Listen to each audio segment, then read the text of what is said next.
How many CE classes am I supposed to complete before I renew my license? Why do we match the inspection termination deadline to the inspection objection deadline in the contract to buy and sell?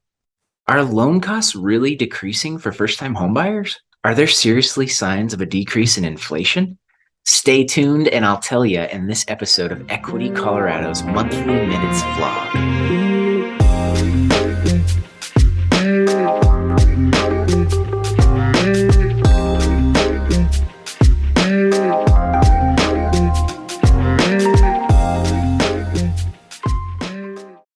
Welcome back to Equity Colorado's Monthly Minutes Vlog, your one-stop shop for all things real estate, company announcements, industry happenings, and a little bit of motivation to keep you moving forward. We reached a lot more people than we expected last month with our first installment of the Monthly Minutes Vlog.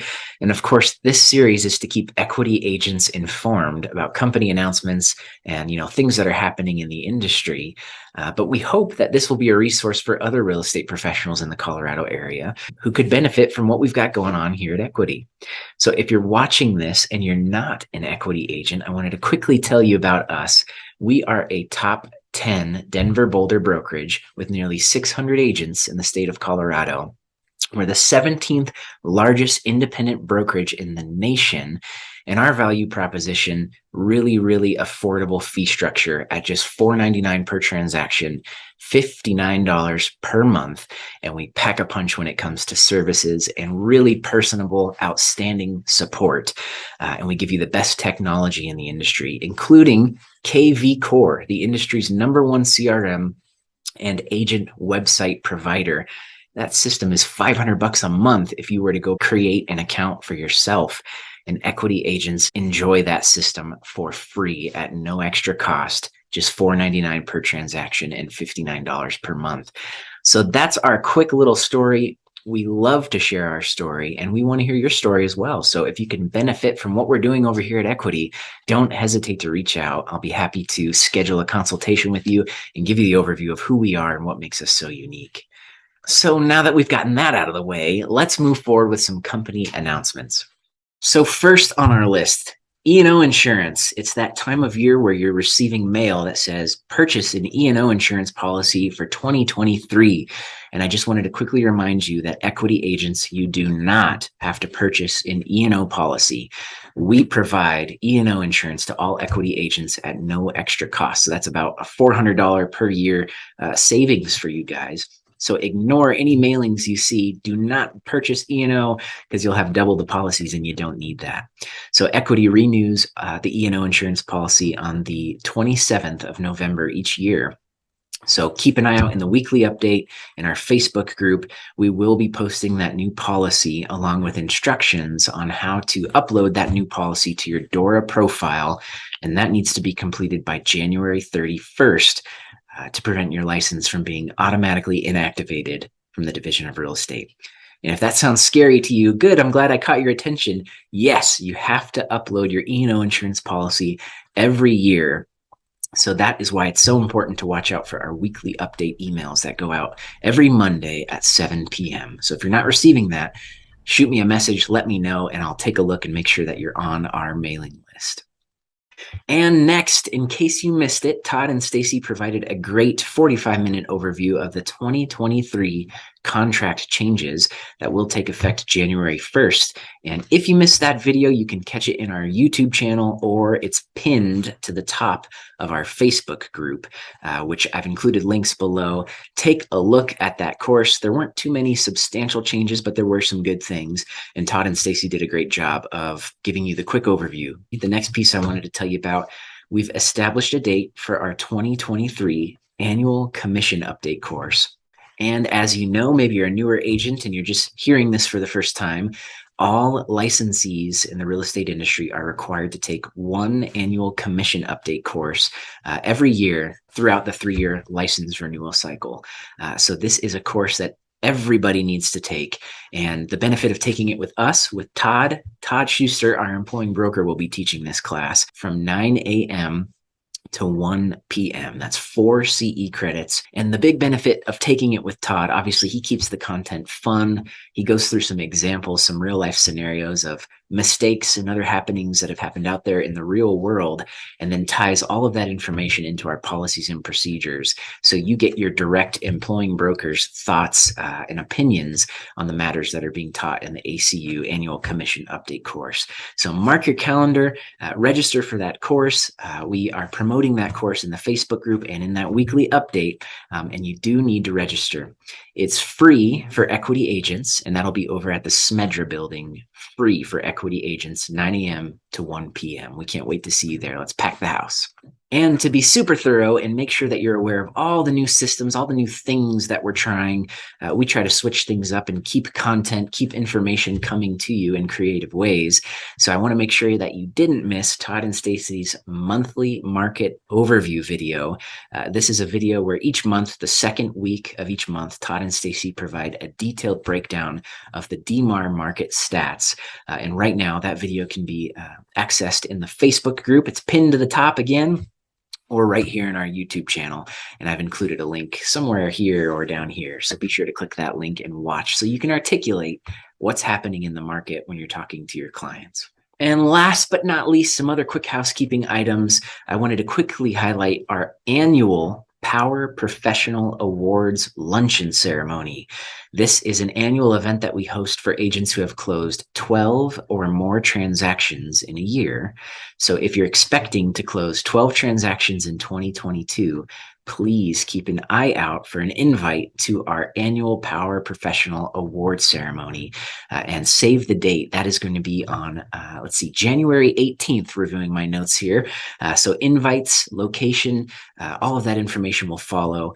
So we really hope that you'll join us if you're in that category of 12 or more transactions. Finish the year strong. And for anyone who hasn't closed 12 or more transactions, we recognize you too. Keep up the hard work. Finish the year strong, and we can't wait to celebrate with you at an upcoming annual Power Professional Award ceremony, or even a regular Power Professional luncheon. Those take place on the second Wednesday of each month, which I'll talk more about here in a minute. And finally, as you all know, we've got Thanksgiving coming up next week. I wanted to remind you that the office will be closed on Thursday, November 24th, and as well as Friday, November 25th. So please be aware that does include the contract support helpline as well. We will be closed on Thursday and Friday of next week. And we hope you all have a great Thanksgiving with your friends and family. Happy Thanksgiving from all of us here at Equity Colorado Real Estate. And moving right along to one of my favorite segments, let's acknowledge our monthly Power Professional winners. We'll go through the list of October Power Professional and Award winners, people who closed 2 or more transactions. And we've got so many new faces each month. And it was so wonderful to spend time with some of you in this group at our Power Professional Luncheon at Yaya's earlier this month. And again, for those of you who haven't heard the news, the Power Pro Luncheons are back. So you can always expect them the second Wednesday of every month. And if you close 2 or more transactions, you will receive an invite the first week of the month to the Power Professional Luncheon. And of course, that's sponsored by the one and only Amir Razi and Brianna Collette of Own Home Loans. And we just had so much fun just catching up and eating some really good food and talking about the market and things that are happening in your business. So that's what you can expect. We would love to see you when you achieve the Power Professional Award. So let's dive in. We'll acknowledge our Power Pros, starting off with Liliana Para, 2 transactions. Great job, Liliana. Next, we've got Monica Askew, 2 transactions. Great job, Monica. We've got Kaylee Hepker, 2 transactions. Way to go, Kaylee. Dominique Pastore, 2 transactions. Way to go, Dominique. A new face on the list. That's fantastic. We've got Lisa Moore with 2 transactions. Another new face on our list here. Kathy Harder, 2 transactions, a recurring person on this list. Terry Cooper, 2 transactions. Christy Oliva, 2 transactions. Andy Henningsen, 2 transactions. Rocio Contelli, 2 transactions. Mindy Sanders, 2 transactions. Julie Felsen, 2 transactions. Deborah Mones, 2 transactions. Kristen Wiley, 2 transactions. Karina Podlesny with 2 transactions. And getting into the 3 transaction territory, we've got Sarah Klassen with 3 transactions. Great job, Sarah. And Don Cassidy with 3 transactions. And before I mention our top winner, I wanted to quickly say it was a 3-way tie for the most transactions award. We had 3 agents, Sarah, Don, and this last person that I'm going to mention who closed 3 deals. But of course, the winner is determined by the total sales volume when it's a 3-way tie in that case. And I am proud to acknowledge Midge Edson as our top sales agent and most transactions closed award with a top sales volume of 2.5 million and a total of 3 transactions in October. Great job, Midge. And round of applause to everybody who achieved Power Professionals. We're so proud of each of you. 2 transactions a month, that is a great accomplishment.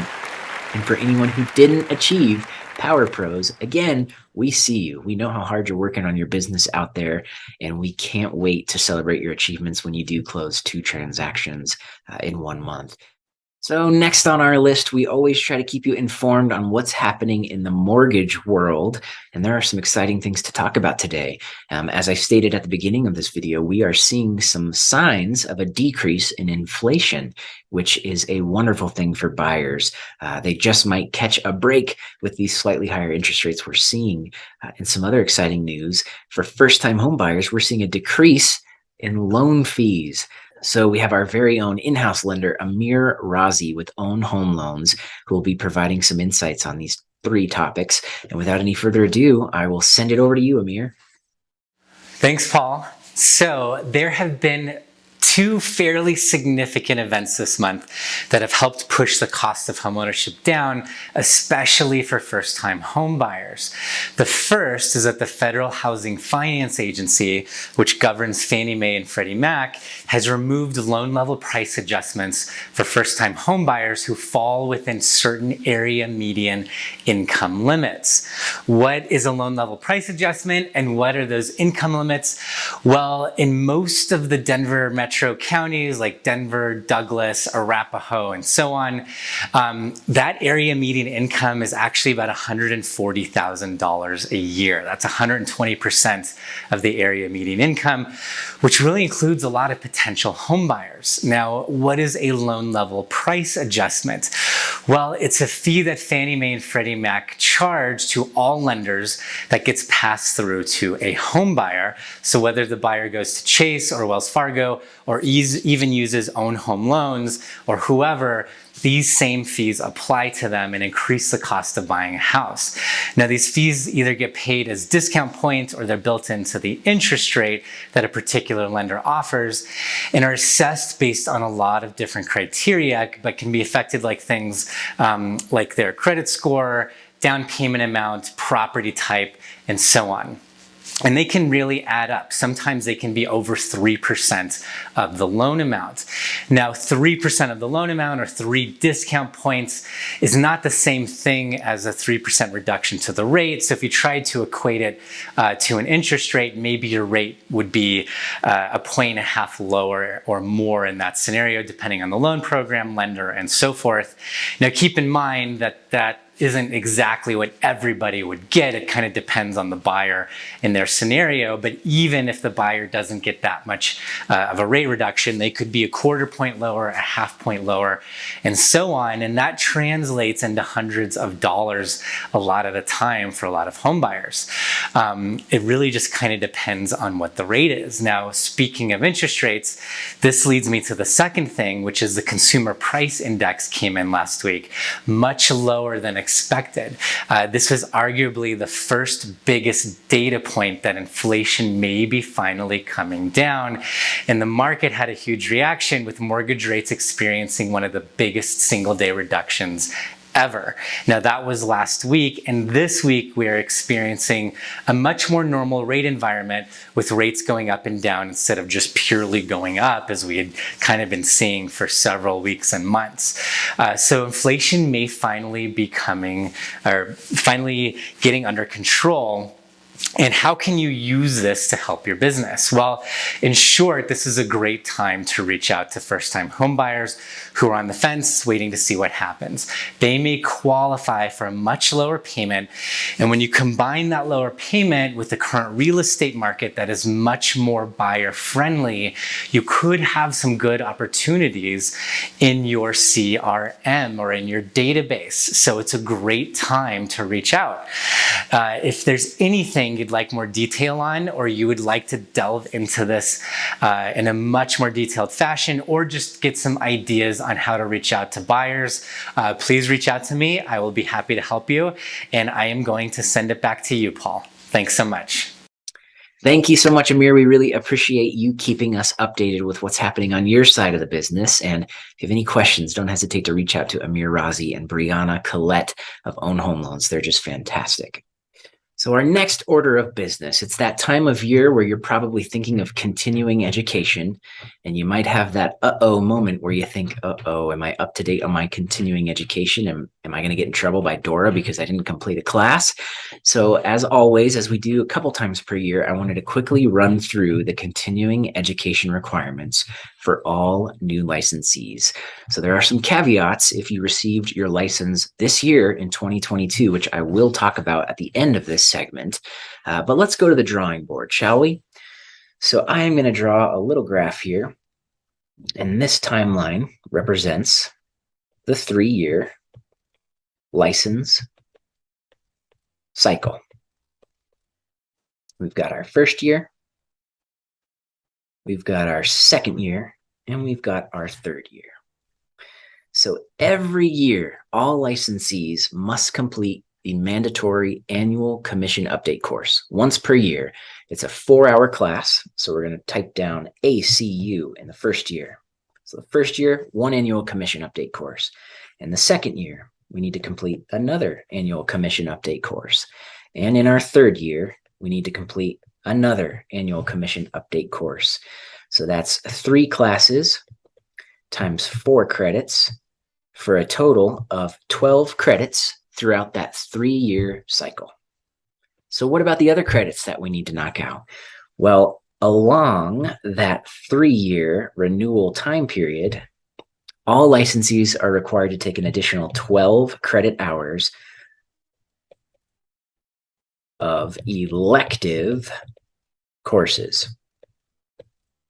of your choice. That means any CE class, as long as it's approved by the Division of Real Estate, you can take it.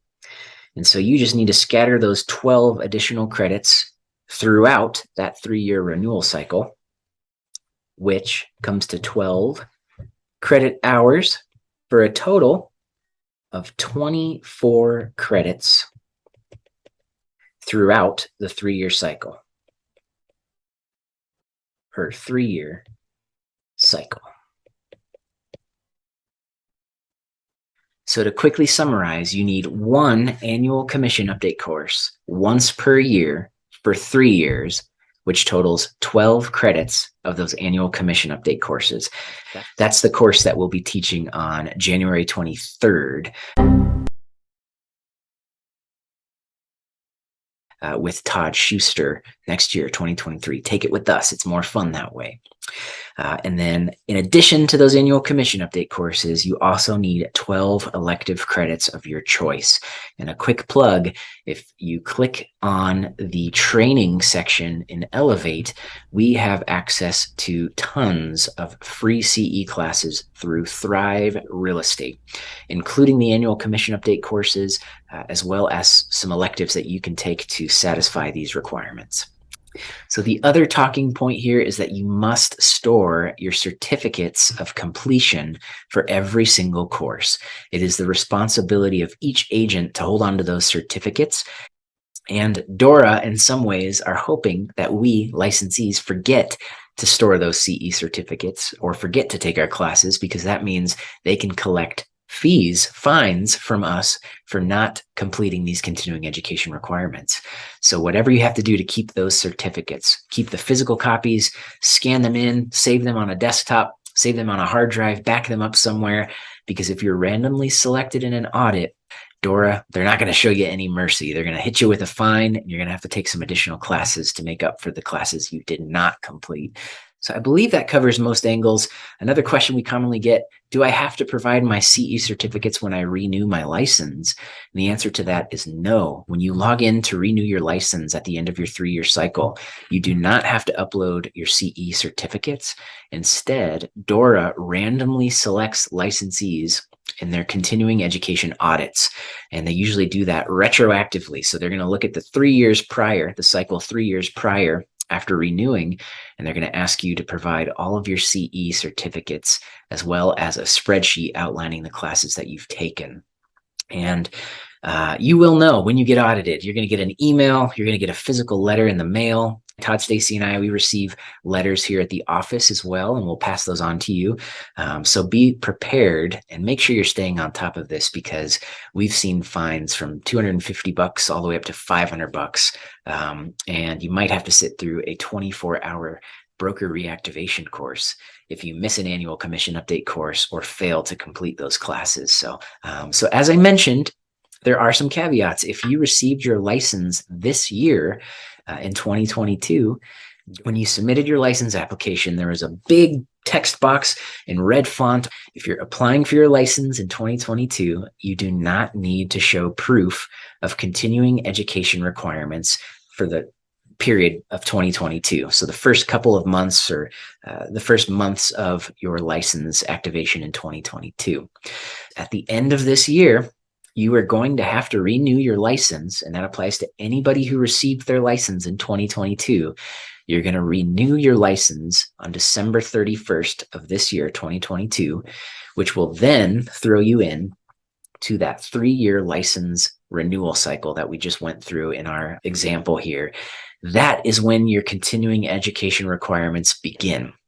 So for any of you who received your license this year in 2022, remember to renew your license at the end of the year. And starting January 1st, keep really close eyes on your continuing education requirements. So I hope that simplifies things. Of course, if you have any questions on this, you can always reach out to us. We're happy to go through these requirements with you, and it's an important one. So next on the list, I wanted to address a common question that we receive on the support hotline in regards to the inspection termination and inspection objection dates and deadlines of the contract to buy and sell. And before we dive into the nuances, I think it's important to give you guys some context. So in 2022, there were some slight changes to the inspection termination and inspection objection deadlines. And the story behind this, previously, we would have our dates and deadlines fall so that there was an inspection objection date first, and we would usually match the inspection termination deadline to the inspection resolution deadline. Now, again, I want to reiterate, this is old way of thinking. This was last year's contracts. The idea here is that a buyer could submit an inspection objection and go through the milestones of negotiating those inspection findings with the seller in hopes of formulating a resolution on or before the inspection resolution deadline or the inspection termination deadline.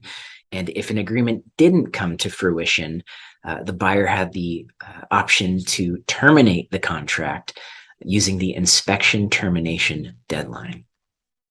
The problem with that, buyers were submitting inspection objections and going down the roads of negotiations, and the sellers would begin repairing things and hiring contractors to come out to the home and complete those repairs. Spending money and time working on those repair requests to satisfy the buyer, only to have that buyer terminate upon the inspection termination deadline. Because if you recall, that inspection termination deadline gave the buyer the right to terminate altogether, regardless of the objection being out there or whether or not the seller wants to make repairs. We're just going to terminate using the inspection termination deadline. So here we have a seller who's making all this headway on repairs and trying to make the buyer happy, and then the deal is just terminated because the buyer exercised their right of terminating the contract under the inspection termination deadline. So that's some quick context for you as to why the contract was changed in 2022. You have the seller who's jumping through these hoops, hiring contractors to fix items to satisfy the buyer, only for that contract to terminate when a buyer, terminates the contract under their right of the inspection termination deadline. So let's read the verbiage in the contract to buy and sell for inspection termination and inspection resolution. We're going to read through this real quick. So you'll see inspection termination. On or before the inspection termination deadline, notify seller in writing pursuant to section 24.1 that this contract is terminated due to any unsatisfactory condition, provided the buyer did not previously deliver an inspection objection. We'll pause and state. That states the buyer has the right to terminate the contract altogether if there are any inspection findings that are unsatisfactory to the buyer. Maybe it's something huge, like the foundation is crumbling and buyer doesn't even want to push forward. They're just going to terminate. Or it could be as simple as, there's 2 or 3 things that are going to cost some money and we don't want to go down that road. Any condition, doesn't matter what it is, the buyer has the right to terminate the contract for unsatisfactory inspection findings. So that's part 1 to this. The second sentence here reads, buyer's right to terminate under this provision expires upon delivery of an inspection objection to seller pursuant to section 10.3.2. That sentence means if the buyer submits an inspection objection requesting the seller to repair things, they no longer have the right to terminate the whole contract based on those unsatisfactory inspection findings using the inspection termination deadline. Now let's jump down to the inspection resolution verbiage. It reads, if an inspection objection is received by seller on or before the inspection objection deadline, and if buyer and seller have not agreed in writing to a settlement thereof on or before the inspection resolution deadline, this contract will terminate upon the inspection resolution deadline unless seller receives buyer's written withdrawal of the inspection objection before such termination, i.e., on or before the expiration of the inspection resolution deadline. So in other words, if an inspection objection is submitted, that contract is going to terminate automatically upon the inspection resolution deadline unless the seller provides an inspection resolution or that buyer withdraws their original inspection objection. So I wanted to go down that road and just mention why the inspection termination and inspection objection deadlines should match. And that's why we have them set up that way on our example contracts, as you can see here. This contract is telling the buyer there are 2 avenues that you can go down. 1, you do a home inspection, you can terminate altogether. You don't even go down the roads of negotiation and asking the seller to complete some things. You terminate the contract because you found things during inspection you didn't like. The second avenue is you can submit an inspection objection and go down the road of negotiations in hopes that the seller will repair things or provide a concession, something to satisfy the buyer on those unsatisfactory inspection findings. By going down that avenue, you're either going to negotiate and draft an inspection resolution with the seller to keep that deal moving forward, or if no agreement comes to fruition, the contract is going to terminate automatically upon the inspection resolution deadline. So it's a somewhat intricate way of thinking, but when you take a step back and realize we're trying to avoid a buyer submitting a lengthy inspection objection, having the seller complete all these repairs, only for the buyer to then terminate the contract upon the inspection termination deadline. Instead, we're saying, buyer, you need to make the decision right up front. Are you going to go down the road of terminating the entire contract based on the inspection termination deadline? Or are you going to go down the other avenue of requesting, submitting an inspection objection and requesting the seller to make repairs or, offer a concession, the negotiation path? So hopefully that clears that up. It's about as clear as mud. It's some pretty intricate discussion. And of course, if you have questions or want to dive into this deeper, call us on the support hotline. Stacy and I, of course, are happy to go through this scenario and explain those nuances of these dates and deadlines as they pertain to the 2022 contract. And that is going to conclude our monthly minutes vlog for November. Thank you for sticking with me. Happy Thanksgiving. Enjoy the time spent with friends and family. And as always, we'll be here if there's anything you need. Todd, Stacy, Paul, we're signing out. Thank you for watching.